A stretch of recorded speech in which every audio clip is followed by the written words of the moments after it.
시간이 되었습니다. 우리 다 같이 찬송가 64장 펴시고 일어나셔서 1절 부르심으로 추수감사주일 주일 오전 예배를 하나님 앞에 드리겠습니다.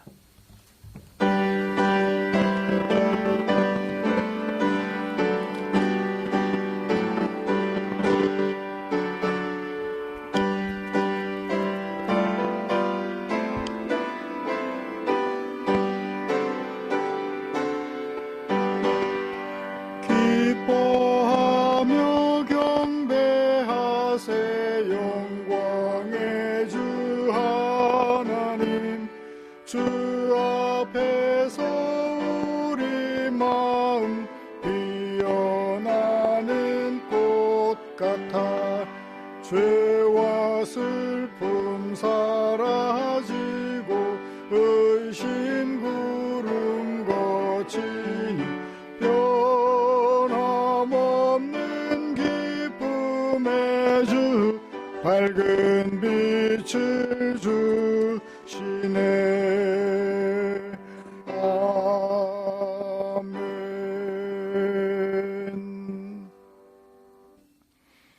수고하고 무거운 짐진 자들아 다 내게로 오라.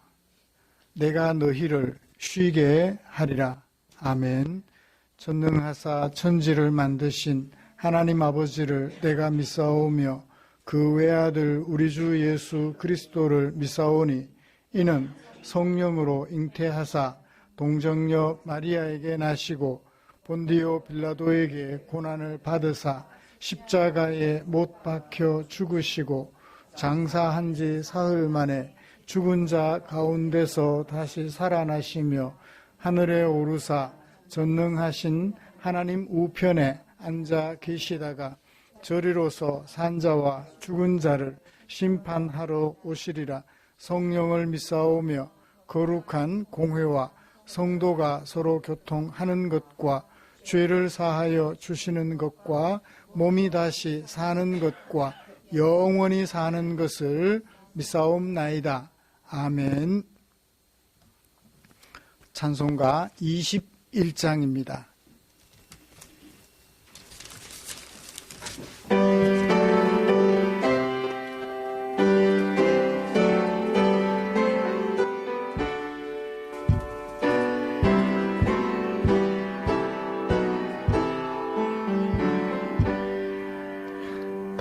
찬양하여라 전능왕 창조의 주께 내 호나 주 찬양 평강과 구원의 주님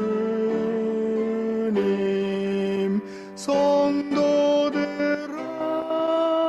주 앞에 이제 나와 즐겁게 찬양하여라.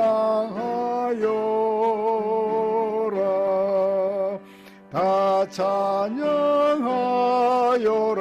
놀라운 만유의 주께 포근한 날개 밑 늘 품어주시는 주님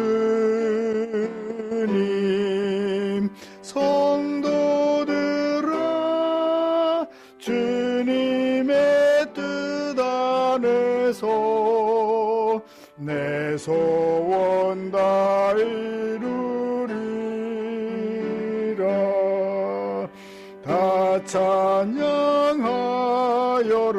온 맘과 마음을 바쳐 이 세상 만물이 주 앞에 다 나와 찬양.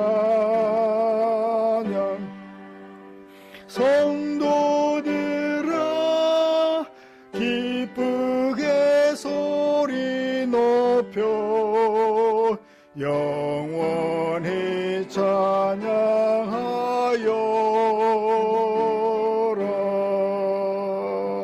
아멘.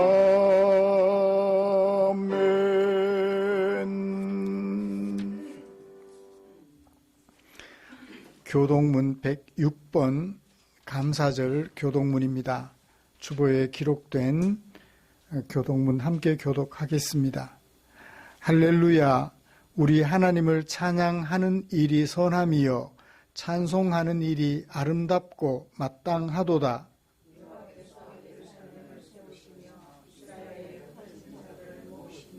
상심한 자들을 고치시며 그들의 상처를 싸매시는 도다.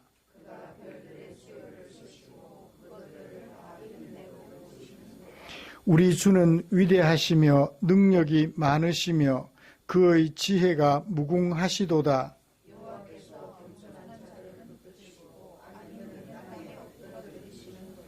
감사함으로 여호와께 노래하며 수금으로 하나님께 찬양할지어다.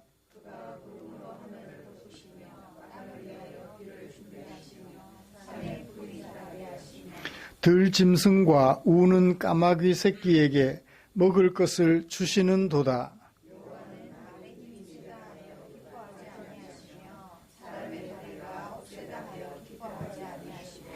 여호와는 자기를 경외하는 자들과 그의 인자하심을 바라는 자들을 기뻐하시는 도다. 아멘.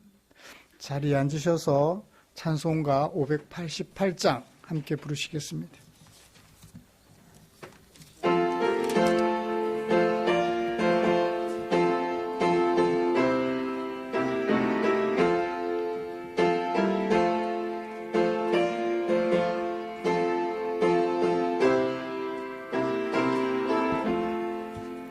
공중나는 새를 보라 농사하지 않으며 곡식노아 곡간 안에 들인 것이 없어도 세상 주관하는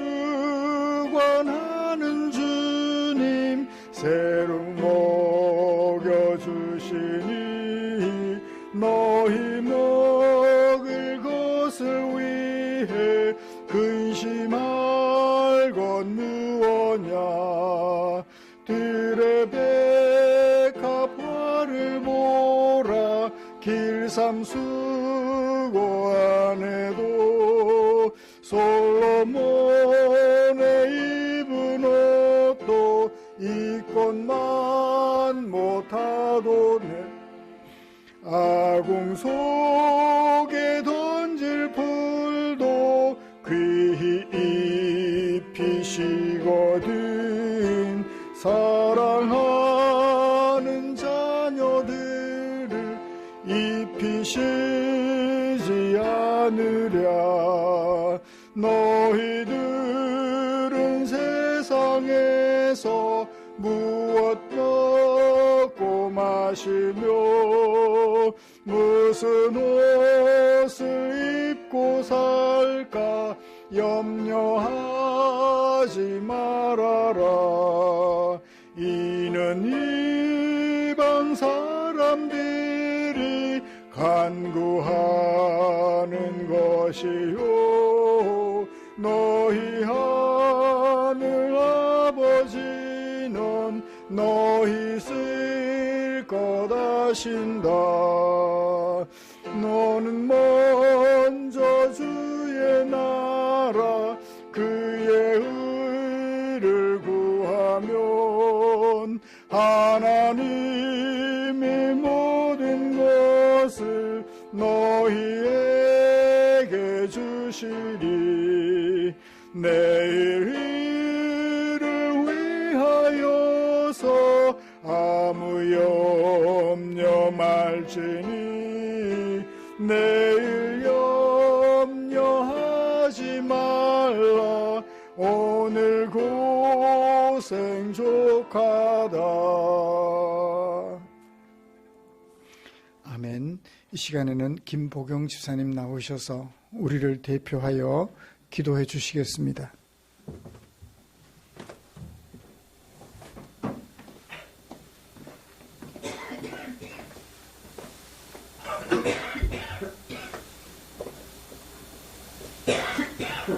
하나님 아버지 감사합니다. 이 80 넘은 나이에 성도들 앞에 서서 기도할 수 있는 기회를 주셔서 감사합니다. 정신력도 강하게 주시고 몸과 마음을 다 주께 드릴 수 있는 마음을 허락해 줘서 감사합니다. 우리 성도님 가정에도 항상 건강과 모든 것들 화평을 누릴 수 있는 마음을 갖고 생활할 수 있도록 도와주시옵소서. 세상은 험악하게 살아가지만은 우리들은 하나님 자식으로서 마땅하게 우리는 영적으로 살아갈 수 있는 그 기회가 되어오니 모든 것을 다 버리고 오로지 하나님 말씀만 가지고 생활하도록 도와주시옵소서. 아버지 하나님, 이 자리에 참석 못하는 성도들도 있사옵나이다. 함께 역사하시고 함께 기회를 주시기를 바랍니다. 아버지 하나님, 우리가 아무리 믿음 생활 잘한다고 자부심을 갖고 생활해도 주님 보시기에 합당치 않으면은 다 쓸데없는 줄 압니다. 이어든지 자나깨나 주의 말씀으로서 항상 생각하고 모를 때는 성령의 말씀으로서 도와달라고 기도할 수 있는 그런 능력으로 꼭 채워주시기를 아버지 바랍니다. 우리들은 세상에서 쫓겨 산다고 어떨 때 보면 내 자신도 아버지 말씀을 잊어볼 때가 있나이다. 그때마다 생각하도록 도와주시고 우리 성도들 마음에도 항상 말씀으로서 이 세상을 이기고 나갈 수 있고 능력과 모든 힘을 주시기를 아버지 바랍니다.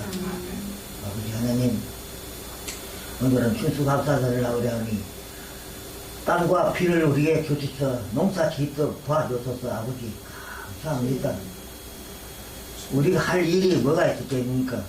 우리가 생활에서 항상 주 앞에 바로 서고 바로 행동하고 바로 살아가는 것이 아버지의 뜻인 줄 압니다.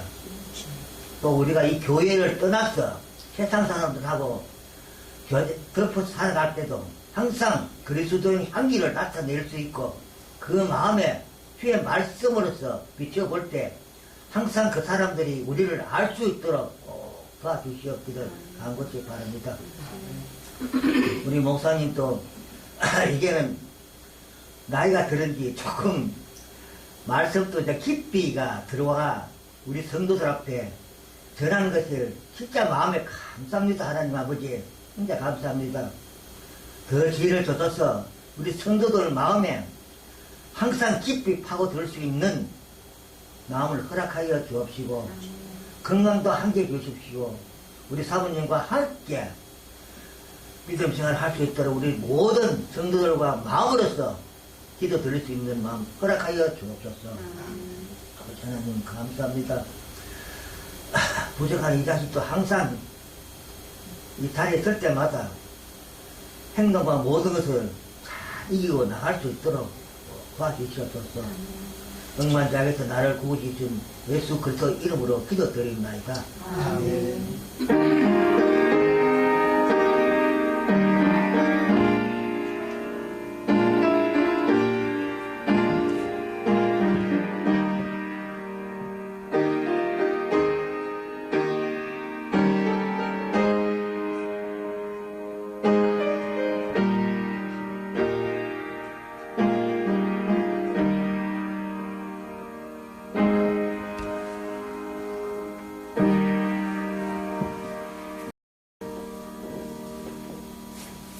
감사합니다. 오늘 함께 묵상할 하나님의 말씀은 구약성경 룻기 2장 1절부터 7절까지입니다.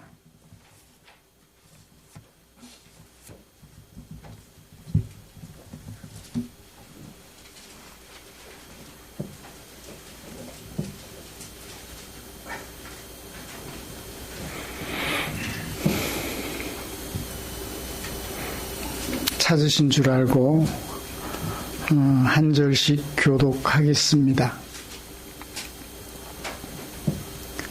제가 가진 성경은 403쪽입니다. 나오미의 남편 엘리멜렉의 친족으로 유력한 자가 있으니 그의 이름은 보아스더라.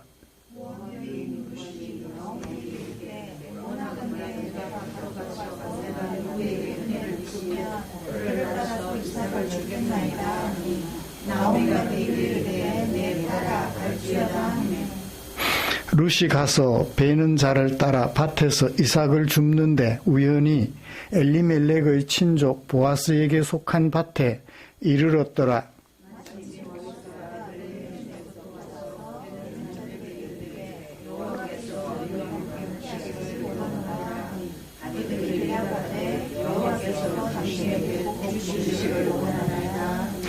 보아스가 베는 자들을 거느린 사환에게 이르되 이는 누구의 소녀냐 하니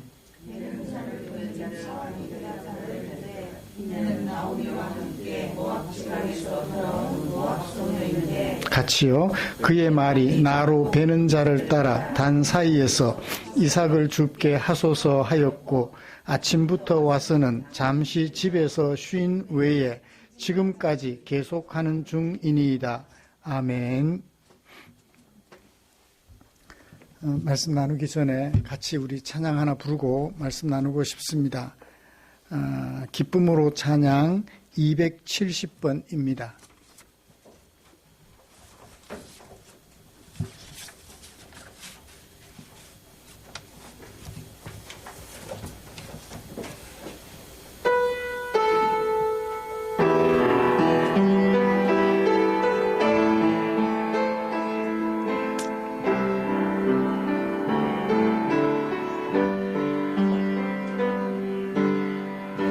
십자가 그 사랑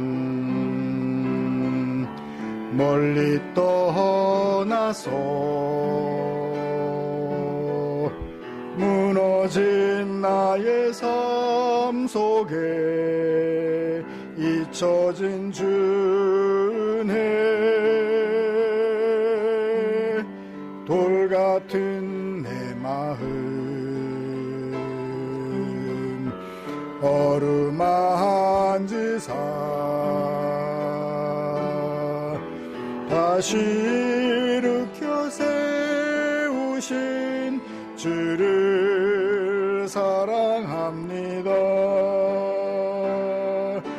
주 나를 보호하시고 날 붙드시리 나는 보배롭고 존귀한 주님의 자녀라. 주 너를 보호하시고 널 붙드시리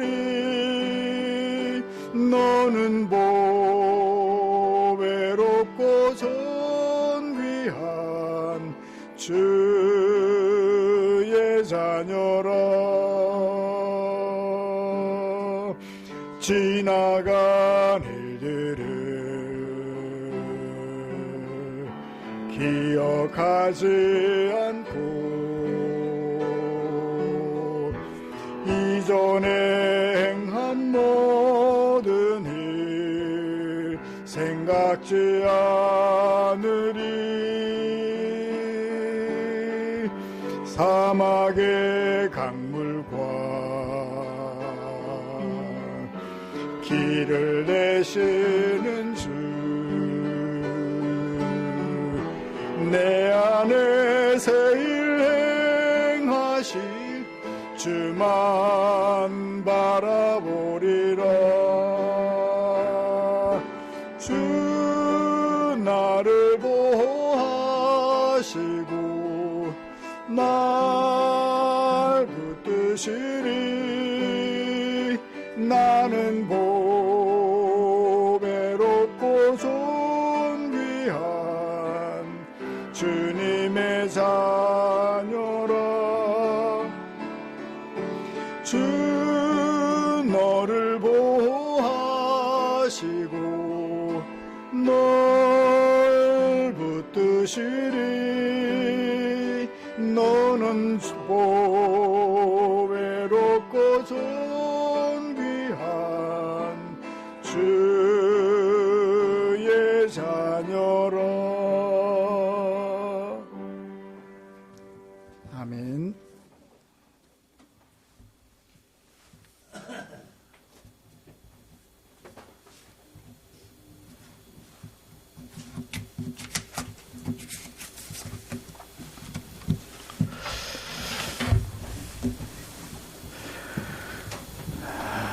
우리는 지난주에 큰 박해를 받게 된 초대교회가 박해를 피하여서 흩어지게 되었으며 흩어진 그곳에서 복음을 전하였다는 사실을 함께 묵상했습니다. 많은 사람들이 그 경건한 자들을 따르게 되었지요.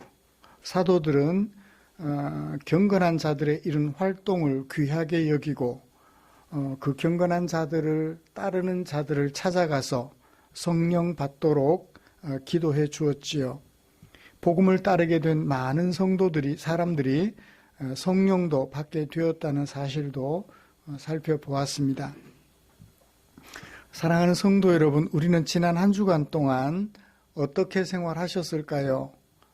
특별히 오늘 우리는 박해받지 않는 사회를 살아가고 있습니다. 그들보다는 훨씬 더 편안한 생활을 하고 있다고 보아집니다. 이런 생활을 하면서 복음을 증거하는 삶을 사셨을까요? 그래서 그들이 내가 받은 복음을 받고 또 내가 받은 성령을 받도록 도와주셨는지요? 하나님의 백성이 되는 것의 가치를 알기 때문에 최선을 다하여 복음을 증거하는 소금으로서 또 빛으로서 생활하셨을 것이라고 믿습니다.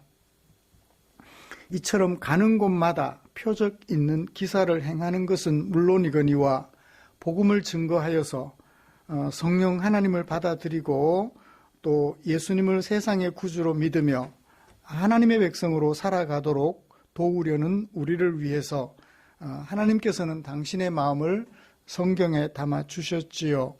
오늘은 추수감사주의를 맞아서 룻기 2장 1절부터 7절에 담아두신 하나님의 마음을 살펴보려고 합니다. 감사와 나눔이라는 제목으로 함께 묵상할 때 우리 모두에게 하나님의 크신 은혜가 충만하게 임하시기를 기도합니다. 먼저 우리가 함께 교독한 말씀이 룻기에서 차지하는 문맥상 위치를 좀 정리해보고 주제를 파악한 다음에 본문에 들어가서 그 의미를 살펴보도록 하겠습니다. 먹고 살기 위해서 하나님께서 약속으로 주신 언약의 땅을 떠나다가 홀로 남아 과부가 된 나오미와 며느리 룻, 그것이 이 룻기 이야기의 배경이 되지요. 홀로 남은 과부가 된 나오미 그리고 며느리 룻 사건을 전개합니다. 하나님이 베들레헴 땅 자기 백성을 돌아보셨다는 소식을 듣고 은혜를 베풀어 주셨다는 소식을 듣고 베들레헴 땅 고향으로 언약의 땅으로 돌아올 계획을 세우고 돌아왔습니다. 돌아오기는 돌아왔는데 하나님의 은혜를 못 입으면 어떻게 해요? 그냥 과부로 죽잖아요. 그걸 그냥 끝이에요. 은혜를 입느냐 못 입느냐, 은혜를 줄 기업 물을 자, 고엘이라는 역할을 감당할 사람을 만나느냐 만나지 못하느냐, 그 만나게 되는 과정을 어디까지 2장 1절부터 3장 마지막 절까지 기록해요. 만났어요. 만나기는 만났는데 만나고 보니까 문제가 생겼어요. 만난 그 사람보다 더 가까운 사람으로서, 더 가까운 친족으로서 기업 물을 자가 있어요. 그 사람이 시비를 걸면 안 돼요. 다행히 그 사람이 기업 물을 의무를 포기해요. 원래는 보아스보다 더 가까운 친족이 기업 물을 자로서 의무를 감당해야 하는데 포기해요. 보아스가 동네 온 장로들 앞에서 기업 물을 자로서 역할을 감당하겠다고 결정하면서 사건은 절정에 이르게 됩니다. 결말, 이제 이야기가 종료가 돼야 되잖아요. 기업 물을 자도 만났어요. 제대로 된 기업 물을 자도 만났어요. 어떻게 했을까요? 기업을 물러서 아이도 낳고 행복한 삶을 살 수 있었다라고 하는 것으로 사건은 종료가 되지요. 오늘 우리가 읽은 말씀은 은혜를 베풀어 줄 사람을 만나느냐 만나지 못하느냐, 그 위기에 해당하는 부분에서 속하는 말씀을 가지고 함께 은혜를 나누려고 합니다. 먼저 하나님의 은혜에 대한 감사가 넘치는 추수밭의 모습, 생기발랄한 추수밭의 모습 살펴보고 싶고요. 그리고 이어서 받은 은혜를 나누는,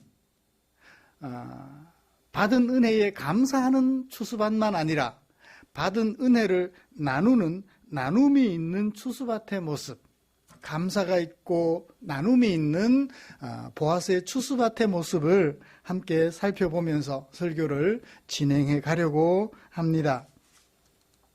먼저 하나님께서 주신 은혜를 받고 감사하는 보아스의 추수밭으로 우리 같이 가보자고요. 그곳에서 어떤 감사가 어떤 모양으로 넘치고 있는지 살펴봅시다. 룻기 1장 1절을 보시면 사사들이 치리하던 때에 그 땅에 뭐가 들었다고요? 흉년이 들었다고 했습니다. 하나님의 은혜는 어떤 상황에서 주어지는지 배경을 설명해요. 흉년이 들었어요. 그래서 베들레헴에 살던, 언약의 땅 베들레헴에 살던 한 사람, 이름은 엘리멜렉. 그가 언약의 땅을 버리고 하나님의 품을 떠나서, 언약의 땅을 떠났다는 얘기는 하나님의 은혜를 버렸다는 얘기죠. 버리고 세상 속에서 살아갈 궁리를 하려고 모압으로 내려갔어요. 언약의 땅이 아닌 다른 땅으로 내려갔어요. 거기서 살았어요. 뒤에 형편은 어떻게 되었는지 그 결과들은 제가 따로 말씀드리지는 않겠습니다. 그래서 흔히 말하는 청산과부죠. 아들이 있었는데 아들들 다 죽어버리고, 며느리가 있었는데 한 며느리는 떠나버리고, 다른 한 며느리는 손자도 없어요. 과부 두 사람이 되고 말았습니다. 두 사람 다 과부가 되고 말았어요. 시어머니와 며느리 한 사람이. 그런데 시어머니인 나오미가 무엇을 들었어요? 1장 6절을 볼까요? 무엇을 들었어요? 여호와께서 자기 백성을 돌보셨다. 그래서 그들에게 양식을 주셨다 하는 소식을 들었어요. 이 소식을 듣고 살아갈 길이 보이잖아요. 어디로 들어가면 돼요? 하나님이 돌보시는 자기 백성들의 속으로 들어가면 된다라는 마음의 결심을 하게 된 거죠. 그래서 어떻게 했나요? 베들레헴에 돌아왔는데 마침 그때가 어떤 때였나요? 추수할 때예요. 그래요. 하나님의 은혜로 말미암아 시작된 추수 때, 하나님의 은혜로 말미암아 하나님의 돌보심으로 말미암아 그동안 없었던 추수가 가능하게 된 때, 추수밭이 사건의 현장입니다. 보아스의 추수밭은 하나님의 돌보심으로 말미암아 추수가 시작되었음을 1장 6절부터 22절까지 말씀을 통해서 우리는 알 수 있습니다. 흉년으로 인하여 어려움을 겪고 있던 팔레스타인 지역에 다시 하나님의 돌보심이 시작된 것이지요. 하나님의 돌보심으로 밭에서 추수하는 일이 다시 시작된 것입니다. 이처럼 하나님의 은혜로 말미암아 추수가 시작되었다라는 사실을 모두가 다 아는 그 추수 현장에서 어떤 일이 일어났는지 살펴볼까요? 2장 4절입니다. 마침 보아스가 베들레헴에서부터 왔대요. 이 말을 이해하기가 좀 어려웠어요. 추수밭이 어디에 있어요? 베들레헴이잖아요. 그런데 보아스가 어디서부터 왔다고요? 베들레헴에서부터 왔대요. 이게 무슨 말이죠? 베들레헴에 있는 추수밭에 베들레헴에서부터 왔다. 이 이야기가 좀 어려웠어요. 그래서 이렇게 생각을 했어요. 성 안에서, 베들레헴 성 안에서 베들레헴 경내에 있는 성 밖에 보리밭에 왔다. 나왔다. 성 안에서 성 밖으로 나왔다. 그렇게 이해하는 수밖에는 다른 방도가 없었습니다. 사람들이 사는 성 안과 성 밖에 있는 농지로 나왔다라고 이해할 수 있겠습니다. 그리고 베는 자들에게 말했어요. 여호와께서 너희와 함께 하시기를 나는 그러자 추수밭에서 베는 자들이 밭 주인인 보아스를 향하여 이렇게 말합니다. 여호와께서 당신에게도 복 주시기를 우리는 원합니다. 라고 얘기를 해요. 여러분, 추수밭의 주인은 누구죠? 보아스라는 사람이에요. 2장 1절에 보니까 그의 이름은 보아스인데 어떤 사람? 유력한 자였다. 유력한. 그 베들레헴 성 안에서 그래도 나름 힘 있는 사람이었다라는 얘기예요. 이 사람이 나오미와는 어떤 관계를 가지고 있을까요? 1절에 다시 돌아가서 나오미의 남편 엘리멜렉과 친족 관계에 있어요. 엘리멜렉과 친족 관계에 있어요. 그러니까 남편의 가족이니까 시댁이지요? 우리 한국식으로 표현하면 시댁의 가족이에요. 그러면 추수밭에는 누가 있나요? 추수밭에는 누가 있죠? 베는 자들이 있어요. 밭 주인은 유력한 자고 베들레헴 성 안에서 유력한 자고 남편 엘리멜렉의 친족이었다면 그 밭에서 일하는 자들은 뭐라고 표현했나요? 베는 자들이라고 얘기를 했어요. 베는 자들.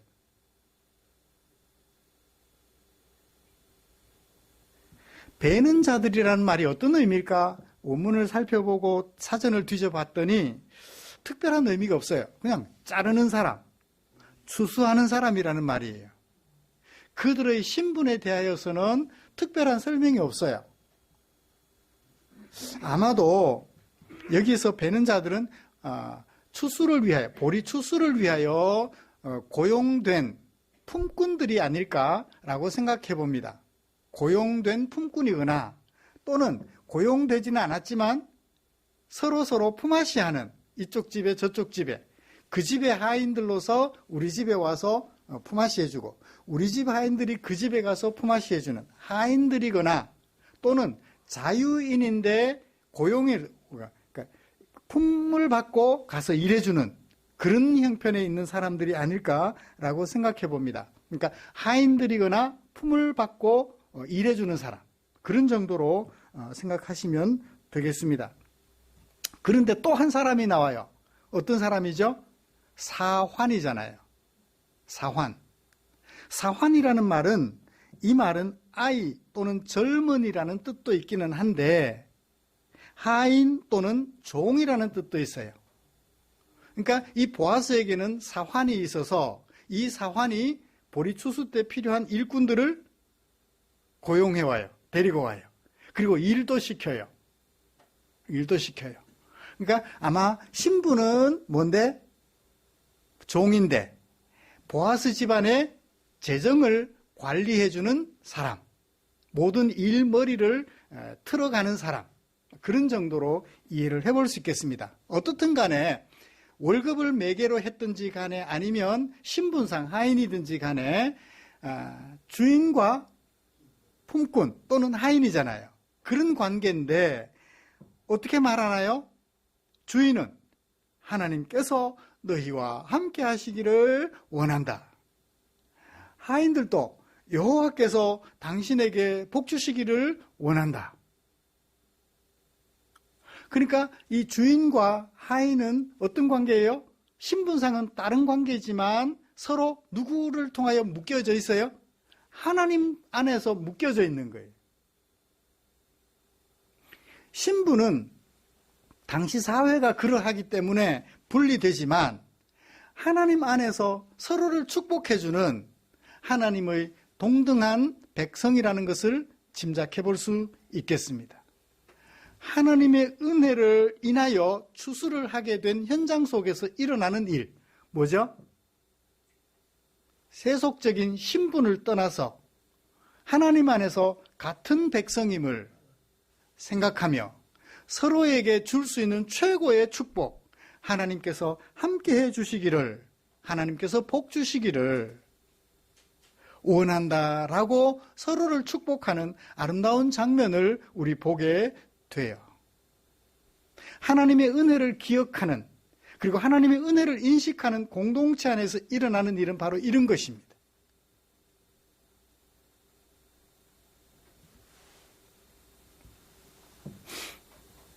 내가 너에게 돈을 주어 먹여 살려주니까 하고 우위에 있는 갑질을 하는 것이 아니라 너와 나는 하나님의 축복을 받은 백성으로서, 하나님의 은혜를 인식하는 백성으로서 서로가 하나님께서 복 주시기를 원하는 평등한 관계, 아름다운 관계가 이루어지고 있는 것이죠. 여섯 동안 열심히 일했습니다. 하루 쉴 때 어떻게 할까요? 주인만 쉬고 이 배는 자들은 일할까요? 아니에요. 같이 쉬는 거예요. 제4계명을 따라서, 안식일 계명을 따라서 주인은 하인을 생각해주고 하인도 주인을 존중해주는 이 아름다운 관계. 출애굽기에서는 그러죠. 재정이 어려워서, 형편이 어려워서 우리 집 밭을 팔았어요. 또는 내가 내 아내를 살리기 위해서 넉넉한 집에 내 몸을 팔았어요. 나를 종으로 삼아주세요. 그리고 돈을 빌려주세요. 그래서 돈을 가지고 내 아내를 살려요. 아내는 자유인이지만 나는 종이 되었어요. 7년이면 희년, 안식년. 이제 돌아갑니다. 희년이면 완전히 자유를 얻게 되고요. 안식년이 되었는데, 희년이 되었는데, 돌아가야 돼요? 안 돌아가야 돼요? 돌아가고 싶겠죠? 그런데 주인이 너무 좋은 주인이에요.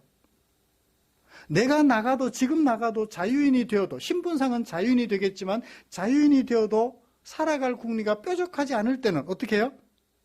당신의 집에 여전히 종으로 살겠습니다. 자원하면 신분은 종인데 하나님 안에서는 같은 백성이에요. 아내까지 데리고 들어와도 괜찮아요. 여러분, 주인이 그 정도로 종에게 해줄 것 같으면 자유인으로 사는 게 좋아요? 종으로 사는 게 좋아요? 그렇죠? 비록 종이지만 종이라는 생각을 안 하는 거예요. 신분은 종인데. 사회 제도는 어쩔 수 없지만 주인과 종의 관계가 이런 아름다운 관계여야 한다는 것을 율법을 통해서 우리에게 보여주셨죠. 그 모습이 지금 보아스의 추수밭에서 일어나고 있는 거예요. 나는 주인이고 너희들은 품꾼인데 주인으로서 품꾼 위에 군림하지 않고 주인은 종들을 축복해주고 종들은 주인에게 또 축복해주는, 하나님의 이름으로 축복해주는 이 아름다운 관계.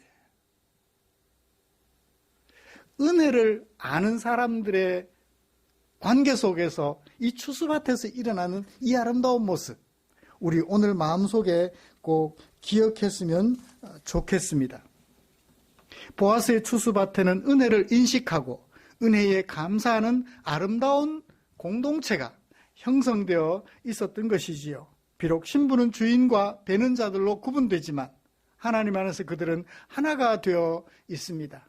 하나님의 은혜를 인식하고 추수감사주일로 지키는 오늘 우리 서로의 관계가 그랬으면 좋겠어요. 제 여보는 저희 집에 와서 세대를 물려주는 아이 낳는 사람, 아이 낳아주는 사람. 과거에는 그랬다면, 그래서 아들을 못 낳으면 어떻게 해요? 소박도 맞는 그런 존재가 아니라 하나님 안에서 아들을 낳든 딸을 낳든 자식을 낳든 낳지 못하든 하나님 안에서 한 백성이 되어 서로 평화를 유지하며 살아가는 아름다운 그 모습. 오늘 추수밭에서 일어나는 하나님의 은혜를 인식하는 사람들의 공동체를 오늘 우리 공동체 안에서 그대로 느낄 수 있기를 주님의 이름으로 축복합니다.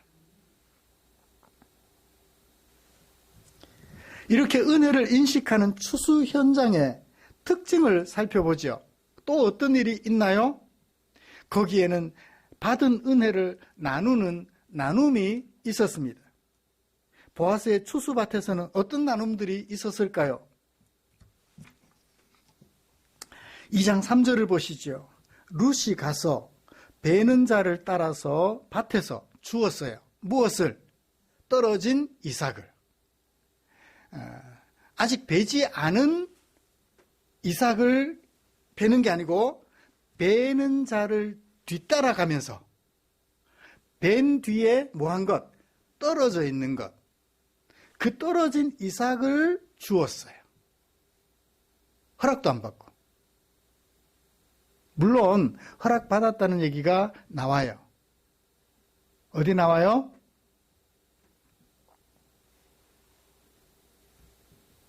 (7절에) 나옵니다. 그녀의 말이, 룻의 말이 나로 베는 자를 따라 단 사이에서 이삭을 줍게 하소서 하였고, 그래서 이 사환이 어떻게 했어요? 주울 수 있도록 허락해 주었다. 룻은 베는 자를 뒤따라가면서 이삭을 주었다라는 것이 소개되어 있어요. 이것은 보편적인 이스라엘의 문화였던 것 같습니다.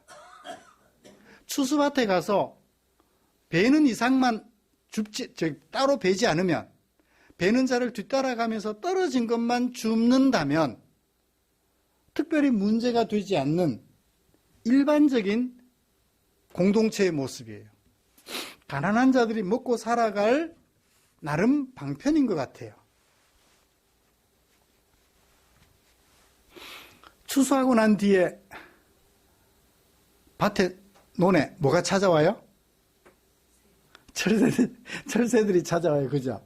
그 철새들이 먹고 주워서 먹는 부분에 대해서 사람들이 말을 안 하죠.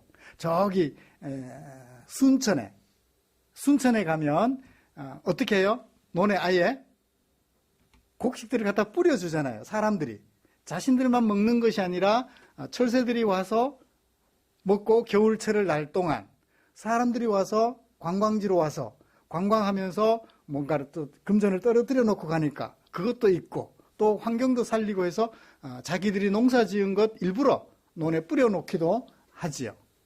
이게 일반적인 은총이에요. 하나님 없어도 사람들이 그렇게 했단 말이에요. 모압 땅에서도 아마 그렇게 했을 것 같아요. 그죠? 하나님 없는 그곳에서도. 제가 어릴 때 시골에서 자랐는데 벼를 베고 나면 주인이 보통 이삭을 줍는데, 그래도 떨어진 것 나중에 동네 사람들이 논 다니면서 이렇게 주워서 그것만 훑어도 한 대 두 대면 쌀 한 대 두 대면 상당히 큰 양이, 시골에는 이 경상도 지방에는 논이 많지 않아 가지고 밭은 많은데 논이 많지 않아서 쌀 한 대 두 대면 어른들, 할아버지 특히 식사 대접할 때 보리쌀로 이렇게 밥 지으면서 쌀 한 켠에 한 주먹 넣어서 어른 밥 대접했던 그때는 뭐 충분히 몇 대만 돼도 가능할 것 같아요. 일반적인 은총이에요. 일반적인 공동체 모습이에요.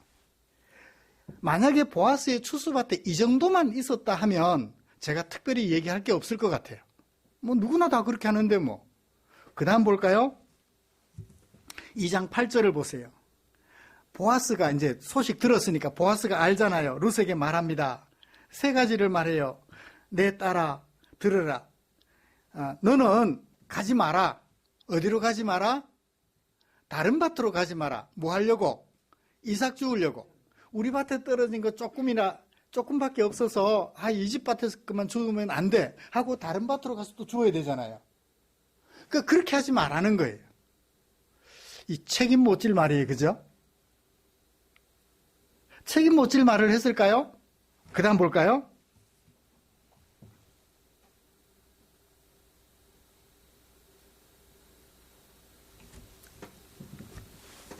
어떻게 하죠? 사환들에게 뭐라고 말하나요?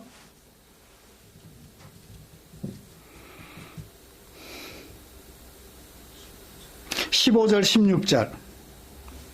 보아스가 자기 소년들에게 말해요. 자기 소년들은 베는 자들과 똑같은 말입니다. 베는 자들에게 말하기를 그에게 곡식단 사이에서 줍게 해라. 그녀에게 곡식단 사이에서 줍게 해라. 그리고 책망하지 마라. 원래는 곡식단 사이에 주면 곡식 배 가지고 이렇게 단을 이렇게 모아놨는데 거기에서 주우면, 그러니까 곡식단 배놓은 것을 가져갈 위험이 있어서 책망을 해요. 근데 단 사이에서 줍게 하고 책망하지 마라. 그 다음에 또 조금씩 곡식 다발에서 조금씩 뽑아 버려두라. 그리고 뭐하라? 꾸짖지 마라. 그것 주울 때 꾸짖지 마라. 책임 못 질 말이 아니었고, 8절의 말이 책임 못 질 말이 아니었고 주인으로서 책임까지 지는 아름다운 말이었음을 우리는 볼 수 있습니다. 그 다음에 어떻게 하나요? 과부인데 어떤 과부? 애기 없는 젊은 과부잖아요. 그러면 이 남자들이 어떻게 하겠어요? 줍고 있으니까, 이삭 줍고 있으니까 이 좀 가볍게 보고 손 댈 수 있잖아요. 위험할 수 있어요.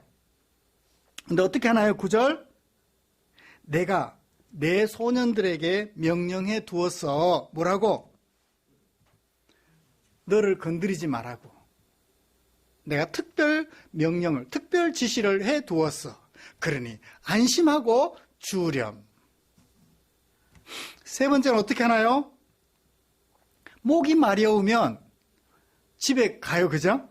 목 마려우니까 집에 가서 물 마시고 올 거예요. 그 사이에 다른 이삭 줍는 사람들이 주워 가버리면 물 마시고 왔더니 주울 게 없네? 어떻게 해요? 목이 마렵거든. 너는 어디로 가라? 그릇으로 가라. 무슨 그릇? 자기 밭에서 보리 추수하는 사람들이 마실 물을 담아 놓은 그 그릇으로 가라. 내 베는 자들이, 내 밭에서 보리 베는 자들이 마실 물 담아둔 그곳으로 가서 내 베는 자들이 마시는 그 물을 마셔라. 상당한 배려죠? 그 다음에 다시 2장 14절로 돌아갑니다. 보아스가 룻에게 말해요. 뭐라고 말하나요? 이리로 오너라. 중간에 쉴 시간이에요. 점심시간이에요. 이리로 오너라. 그리고 뭐하라? 먹어라. 무엇을? 내가 먹는 이 떡을 너도 같이 먹어라. 그냥 떡만 먹으면 어떻게 돼요? 목이 막히잖아요. 맛도 별로 좀 없죠, 그죠? 어떻게 해라? 네 떡 조각을 초에 찍어서. 이 저자가 이 보아스의 그 아름다운 마음을, 나눔이 있는 그 현장의 그 아름다운 모습을 작은 것 하나에 섬세하게 표현을 해 두었어요, 그죠? 초에 찍으면, 한국식으로, 우리식으로 표현하면 뭐 어디 찍어 먹어요? 가래떡을 꿀에 찍어 먹어요. 조청. 조청. 꿀은 진짜 비싼 거고, 조청은 그나마 좀, 조청 그러니까 생각이 납니다. 가을에 수수를 거두신 다음에 그 수수로 조청을 만들어서 보관해 두었다가 명절이 다가오면 그걸로 쌀을 튀기고 옥수수를 튀긴 그것에 조청을 넣어서 강정을 만들고. 갑자기 입맛이. 그죠? 초에 찍어서 먹으라. 목 막히지 않도록. 그 다음에 또 뭐 더 줬어요? 배고플까 싶어서 그가 주었어요. 룻에게 무엇을? 볶은 곡식을 주었어요. 볶은 곡식을 주었어요. 어느 정도로 줬나요? 먹고 배불리 먹고 남을 정도로 주었어요.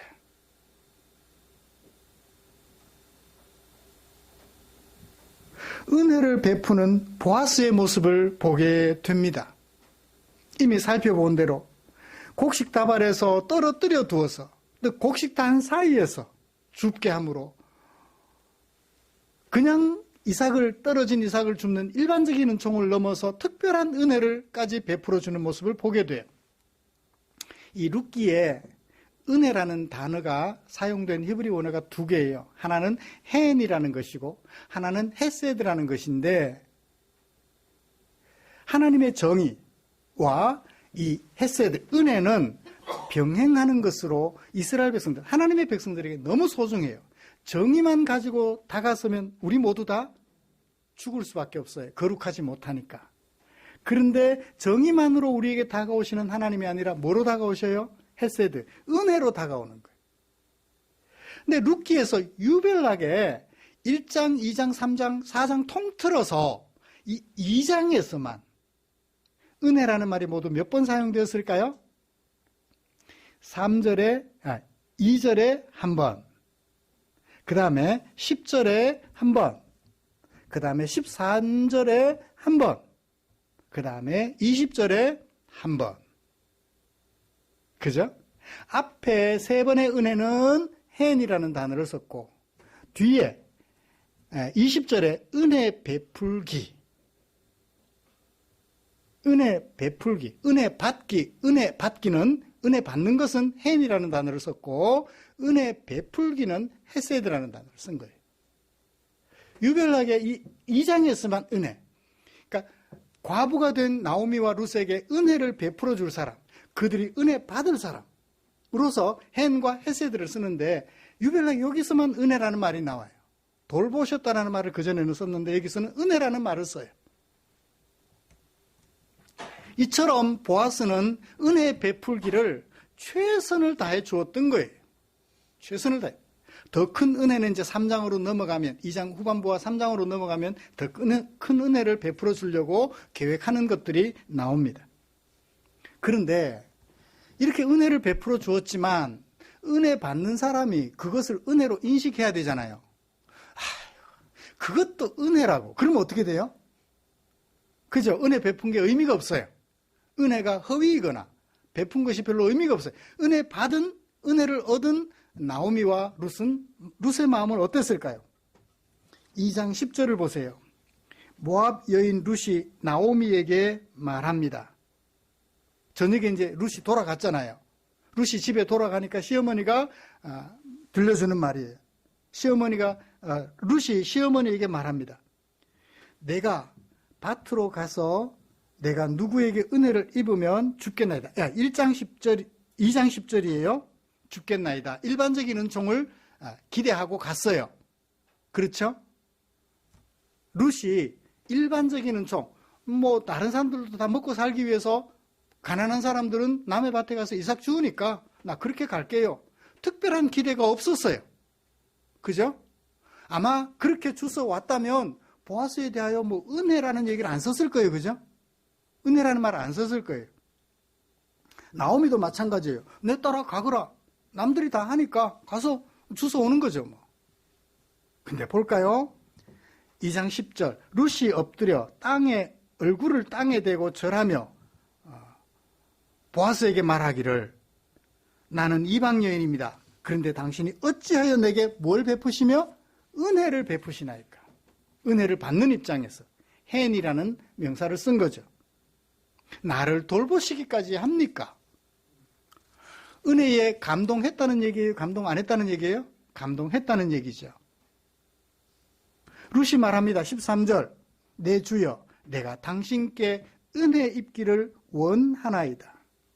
당신이 이 하녀를 위로하시고 마음을 기쁘게 하는 말씀을 들려주셨나이다. 룻이 보아스가 베푼 은혜를 은혜로 알고 인식하고 감동을 하는 거예요. 나오미의 인식은 어떠할까요? 나오미가 저녁에 돌아와서 보고하는 룻에게 나오미가 들려주기를, 그가 여호와로부터 복받기를 원하노라. 그는 누구? 며느리 룻에게 은혜를 베풀어준 보아스. 그가 여호와로부터 복받기를 원하노라. 그는 살아있는 자는 누구? 자신과 며느리, 그리고 죽은 자는 자기 남편과 두 아들들에게 은혜 베풀기를 그치지 않았다. 산 자에게도 그치지 않지만 죽은 자에게도 그치지 않았다라고 얘기를 해요. 그리고 나오미가 또 말합니다. 그 사람은 우리와 가까우니 우리 기업 물을 자 중에 하나이니라 확신하게 돼요. 자신을 도와줄 유일한 고엘로 확신까지 하게 됩니다. 사랑하는 성도 여러분, 보아스는 최선을 다해서 은혜를 베풀었고 나오미와 룻은 그 은혜를 은혜로 인식하고 또 감격하며 하나님이 자신에게 은혜를 베풀어 줄 고엘이라는 사실을 확신하게 되기까지 되었어요. 이 추수밭에서 일어난 은혜 베품과 은혜 받음, 이 아름다운 모습 어때요? 말씀을 마치겠습니다. 베들레헴 땅 보아스의 추수밭에서 있었던 하나님께로부터 받은 은혜에 대한 감사와 받은 은혜를 나누는 베풀미 있는 아름다운 현장의 모습 우리가 살펴보았습니다.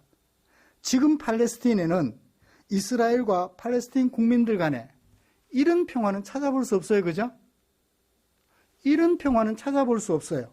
전쟁으로 인하여 서로 죽고 죽이는 무서운 일이 일어나고 있습니다.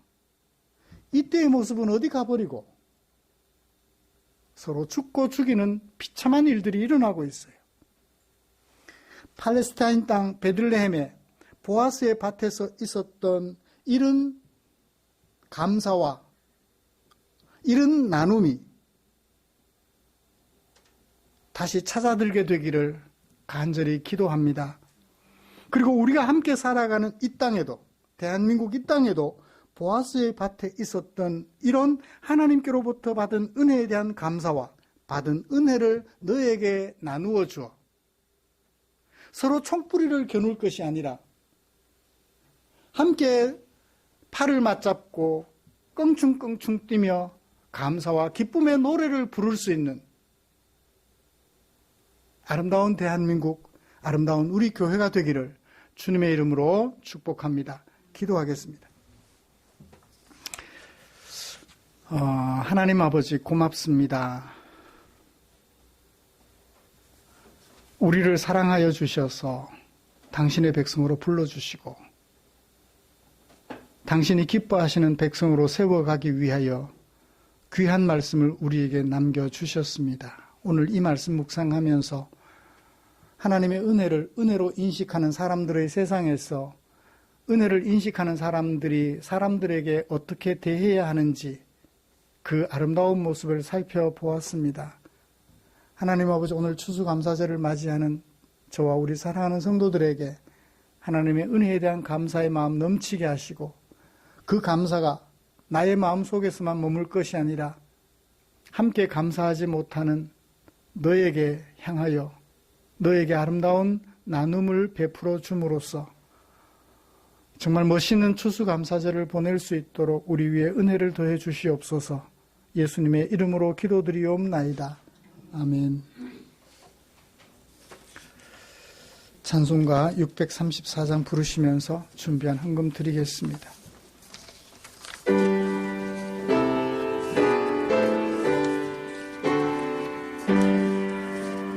모든 것이 주께로부터 와 이 예물을 주께 드리나이다.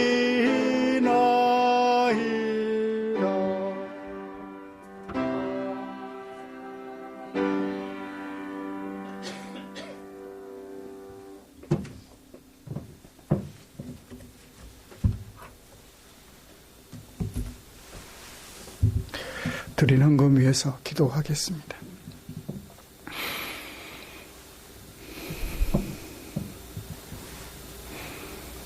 말로 다 표현할 수 없는 최고의 은혜를 베풀어 주신 우리 하나님 아버지, 그 은혜가 감사하여 늘 감사하는 마음으로 살아가는 우리 성도들, 오늘 특별히 추수감사제를 맞아서 예배드리며 또 특별한 헌금도 드렸습니다. 내게 주신 주의 은혜가 커서 그 은혜를 알지 못하는 사람들에게 나누어 주고 싶어서 특별 헌금으로 구별해 두었다가 이렇게 헌금함에 담아 드렸습니다. 사랑하는 주님, 하나님의 은혜를 이전에도 나누었지만 오늘 특별히 더 큰 마음으로 나누려고 하는 그 성도들의 마음을 주께서 당신의 품에 꼭 안아주시옵소서. 보아스의 그 아름다운 모습, 은혜를 나누어 받은 사람들이 축복해 주었던 것처럼 사랑하는 성도들을 축복해 주는 아름다운 열매가 맺히도록 은혜 내려 주시옵소서.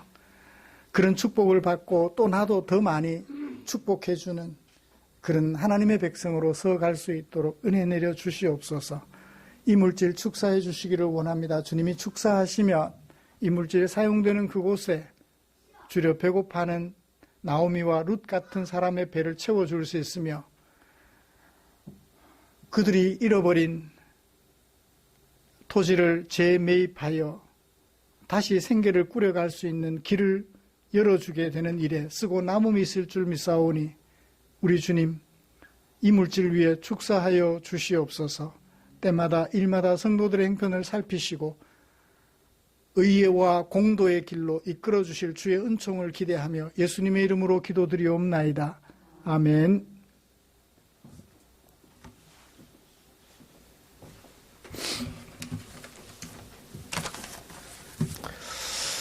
교회 소식 알려드리겠습니다. 다음 주기도 박태윤 집사님이십니다. 우리의 삶과 인격을 아름답게 하는 하나님의 말씀 묵상에 최선을 다해 주십시오. 그냥 넘어가면 아무것도 아닌데 조금 힘들지만 말씀을 가까이 하다 보면 어느새 내가 큰 바위 얼굴, 우리 하나님의 모습을 닮아 있다라는 것을 느끼게 될 거예요. 조금 힘들지만 그날 말씀 묵상에 최선을 다해 주시면 고맙겠습니다. 오늘 추수감사주일로 지켰습니다. 저를 아는 분도 이렇게 추수감사절이라고 특별히 또 헌금도 보내주기도 하셨는데 어떻든 이 감사절 헌금을 지난주 재직회하면서 말씀드렸던 것처럼 특별한 용도에 좀 썼으면 하는 마음 간절합니다. 마음으로 추천하시는 가정이나 뭐 얼마가 될지 모르겠지만 주님이 축사하시면 사용되는 그곳에 필요한 만큼 채우고 남는 일이 있을 줄 압니다. 추천해 주셔서 집행하는데 도움이 되었으면 좋겠습니다. 2024년 달력이 준비되었습니다. 가정별로 하나씩 가져가시고 우리 성도들 가정 숫자보다 좀 넉넉하게 준비를 했으니까 전도를 위해서 꼭 이 가정에 필요해서 나눠주고 싶다 그러시면 남겨서 버리는 것보다는 훨씬 좋을 것 같아요. 전도용으로도 100번 그렇게 활용해 주시면 고맙겠습니다. 곁에 계시는 분들과 인사 나누시죠.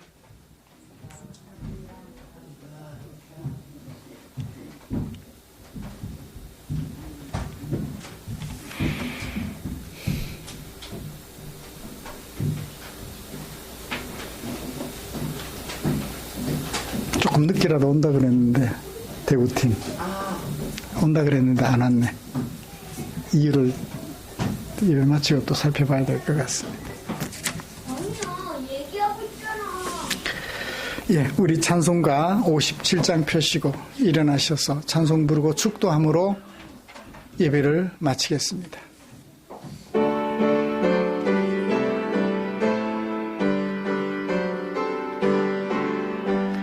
오늘 주신 말씀에 새 힘 얻어서 세상으로 나가서 살아갈 때에 나 혼자 힘으로 늘 부족하오니 주여 나를 도우사 승리하게 하소서. 아멘. 우리 구주 예수 그리스도의 은혜와 하나님 아버지의 지극하신 사랑하심과 성령 하나님의 인도하시고 위로 충만, 교통 격려하시는 은혜가